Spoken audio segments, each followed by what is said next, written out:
And we're back with our garden guy. And Charlie, Catherine has called in, and she has a cactus and a mother-in-law's tongue. They're inside, but the bugs are eating them up. She's been using an outside spray. What can she do? Will what we just talked about work?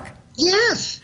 Take the orange peel and then steep it in the water and put it in a spritzer bottle, just one orange peel per quart, and let it rest for about 2 days. And it's great for fruit fly. It's great for aphids, mealybugs. They do not like citrus. Citrus is a known enemy for just about every insect in your houseplant range. It was perfect timing. So this is Joanna called. She has a poinsettia that's been bitten by the frost. Can it be revived? Well, it's just a waiting game. Bring it on the inside. Keep it away from drafts.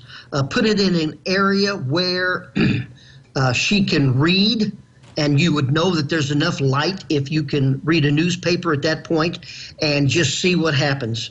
Don't really need to do anything, and it's just a waiting game.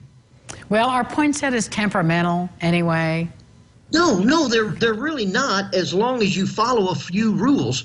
One thing I wanted to discuss, we were talking about different fruits. Now, this obviously is an apple peel, an apple core, and you can prolong the bloom time of your amaryllis, of your gardenias, of your poinsettias, of your Christmas cactus by simply putting the core of this apple or a piece of the apple down at the bottom where the soil is, and it gives off ethylene gas. That ethylene gas encourages and prolongs the bloom time of all of those plants that are blooming now in your houseplant range. So if you're wanting to continue the poinsettia bloom, or the Christmas cactus bloom, or the Thanksgiving cactus bloom, or even the gardenias or the peace lilies, when they do bloom, use a core of an apple. Don't throw it away, and it gives off that ethylene gas that prolongs blooming.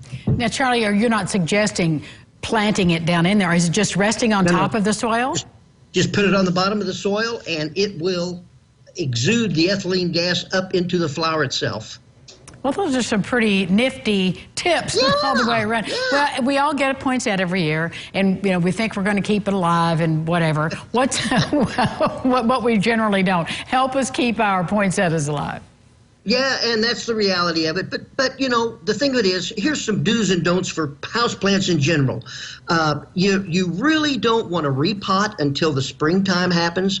You don't want to fertilize until the springtime happens. Let them go into a dormancy, which is what they want to do at this point, and then do your things with them in the springtime when everything starts coming alive outside as well.